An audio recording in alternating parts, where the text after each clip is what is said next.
மாற்றுத்திறனாளிகளுக்கான நடமாடும் சிகிச்சை பிரிவு வாகனம் வழங்கப்பட்டு 2 மாதங்களுக்கு மேல் ஆகியும் இன்னும் பயன்பாட்டிற்கு வராமல் இருப்பது மாற்றுத்திறனாளிகளிடையே அதிருப்தியை ஏற்படுத்தியுள்ளது. இதுகுறித்து விளக்குகிறது இந்த செய்தி தொகுப்பு. மருத்துவமனைக்கு வர முடியாத மாற்றுத்திறனாளி குழந்தைகளுக்கு பயனளிக்கும் நோக்கத்துடன் அவர்களின் வீட்டிற்கே சென்று சிகிச்சை அளிப்பதற்காக ஆரம்பிக்கப்பட்டது நடமாடும் சிகிச்சை பிரிவு வாகன திட்டம்.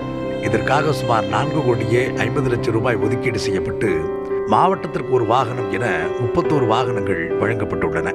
இந்த வாகனங்களில் இதுவரை ஊழியர்களே பணியமர்த்தப்படவில்லை என புகார் எழுகிறது. வேன்ல நடமாடும் சிகிச்சை மையத்துக்கு தேவைப்படுகின்ற பணியாட்கள் எடுக்கப்படவே இல்லை. குறைந்தபட்சம் அந்த பணியாட்களுக்கு உண்டான தகுதிகளும் சரியாக நிர்ணயிக்கப்படலை. உதாரணத்துக்கு இப்போ மல்டிபர்பஸ் ரீஹாபிலிட்டேஷன் ஒர்க்கர், அதாவது பன்முறை ரீஹாபிலிட்டேஷன் ஒர்க்கர் அப்படின்னா அவருக்கு மறுவாழ்வு சம்பந்தப்பட்ட படிப்பு அங்கீகரிக்கப்பட்ட படிப்பை தான் அவர் படிச்சிருக்கணும்.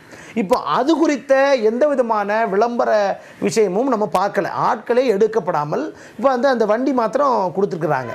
மன வளர்ச்சி குறைபாடுடைய குழந்தைகளுக்கு எப்படி சிகிச்சை அளிப்பது என்பதற்கான செயல் திட்டம் இல்லை என்றும் குறை கூறுகின்றனர். இப்போ என்ன சொல்கிறாங்கன்னா, அடையாள அட்டை கொடுக்கப்படுகின்ற மாற்றுத்திறனாளிகள் சொல்கிறாங்க. இப்போ இந்த அடையாள அட்டை கொடுக்கப்படுகின்ற மாற்றுத்திறனாளிகளை இவங்க எங்கெங்கே இருக்காங்கங்கிறத கண்டறிஞ்சு அவங்களுக்கான முறையான மாதாந்திர ஸ்கெடியூல் என்ன, அவர்களுக்கு எந்தெந்த மாதிரியான விஷயங்கள் கொண்டு போகணும், எங்கேருந்து ரெஃபரல் வரும், அப்போது இதுக்கு யார் கன்சல்டன்ட் ஃபிசிஷியன், டாக்டர் யார், எங்கேருந்து அவங்களுக்கு அந்த ரெஃபரல் வரும்.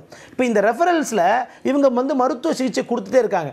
கொடுக்கும் பொழுது இந்த மருத்துவ பணியாளர்கள் இருக்காங்களே, இணை மருத்துவம், நம்ம வேனில் இன்னும் ஆள் எடுக்கலை, அப்படி இருந்தால் கூட அவங்க வேறு ஏதோ டாக்டர்கிட்ட திருப்பி ரெஃபர் பண்ணி அவங்களுக்கு தேவையான ஆலோசனைகளும் சரி மருத்துவ ரீதியான இன்டர்வென்ஷனும் தேவைப்படுகின்ற பொழுது இவங்க எப்படி அனுப்புவாங்க? ஸோ அந்த கட்டமைப்பு, அந்த ஓவர்சீயிங் இதுவும் முழுக்கவே இல்லை.